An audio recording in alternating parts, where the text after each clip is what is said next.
ಕಾಶಿ ವಿಶ್ವನಾಥ ದೇಗುಲದ ಅರ್ಚಕರಿಗೆ ಕೊಡಲು ತಾವೇ ಪಾದರಕ್ಷೆ ಖರೀದಿಸಿದ ಮೋದಿ.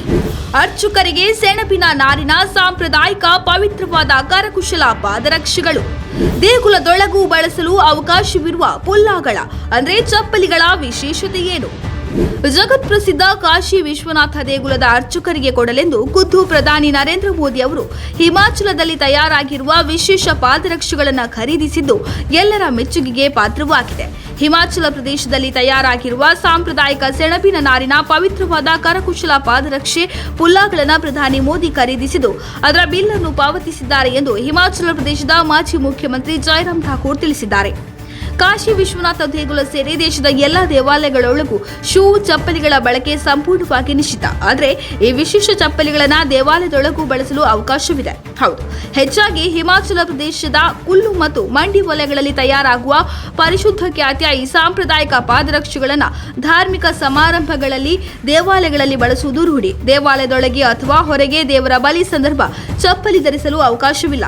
ಆದರೆ ಪುಲ್ಲಾಗಳಿಗೆ ಅವಕಾಶವಿದೆ ಅನ್ನೋ ಕಾರಣಕ್ಕೆ ರಾಜ್ಯದ ವಿವಿಧ ವಲಯಗಳ ದೇವಾಲಯಗಳಲ್ಲಿ ಉತ್ಸವ ಸಂದರ್ಭ ಈ ಪಾದರಕ್ಷೆಗಳಿಗೆ ತುಂಬು ಬೇಡಿಕೆ ಇರುತ್ತೆ. ಇದೀಗ ಇಂತಹುದೇ ಪಾದರಕ್ಷೆಗಳನ್ನು ಕಾಶಿ ದೇಗುಲದ ಅರ್ಚಕರಿಗೆ ನೀಡಲು ಪ್ರಧಾನಿ ಮೋದಿ ಖರೀದಿಸಿದ್ದಾರೆ. ಪ್ರಧಾನಿ ಮೋದಿ ಅವರು ಕಾಶಿ ವಿಶ್ವನಾಥ ದೇಗುಲಕ್ಕೆ ಭೇಟಿ ನೀಡಿದಂತಹ ಸಂದರ್ಭ ತೀವ್ರ ಚಳಿ ವಾತಾವರಣ ಹೊರತು ಅರ್ಚಕರು ಬರಿಗಾಲಲ್ಲೇ ಧಾರ್ಮಿಕ ವಿಧಿವಿಧಾನಗಳನ್ನು ನೆರವೇರಿಸುವುದನ್ನು ಕಂಡು ನೋವುಪಟ್ಟು ಪುಲ್ಲ ಅಥವಾ ನಾರಿನ ಪಾದರಕ್ಷೆಗಳು ಪವಿತ್ರವಾದ ಕಾರಣ ದೇಗುಲದೊಳಗೆ ಬಳಕೆಗೆ ಅವಕಾಶವಿದೆ. ಹಾಗಾಗಿ ಕಾಶಿ ದೇವಾಲಯದ ಅರ್ಚಕರಿಗಾಗಿ ಪುಲ್ಲಾಗಳ ಕಳಿಸಿಕೊಡುವಂತೆ ಪ್ರಧಾನಿ ನಮೋ ಫೋನ್ ಕರೆಯಲ್ಲಿ ತನ್ನನ್ನು ಕೋರಿದ್ದರು ಎಂದು ಜೈರಾಮ್ ಠಾಕೂರ್ ಎಕ್ಸ್ನಲ್ಲಿ ಶೇರ್ ಮಾಡಿರುವ ಪೋಸ್ಟ್ನಲ್ಲಿ ತಿಳಿಸಿದ್ದಾರೆ.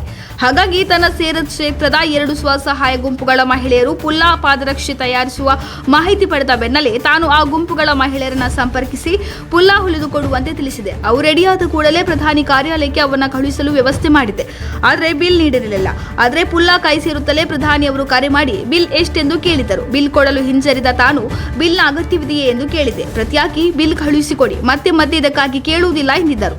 ಬಿಲ್ ಕೈ ಸೇರಿದ ಬೆನ್ನಲ್ಲೇ ಮೊತ್ತವು ಪ್ರಧಾನಿಯವರ ಖಾತೆಯಿಂದ ಸ್ವಸಹಾಯ ಗುಂಪುಗಳ ಖಾತೆಗಳಿಗೆ ವರ್ಗಾವಣೆಯಾಗಿತ್ತು. ಪ್ರಧಾನಿಯವರ ಈ ಧೋರಣೆಗೆ ತಾನು ತಲೆದೂಗಿಬಿಟ್ಟೆ ಎಂದು ಠಾಕೂರ್ ಮೋದಿ ಬಗ್ಗೆ ಮೆಚ್ಚುಗೆಯ ಮಾತುಗಳನ್ನಾಡಿದ್ದಾರೆ.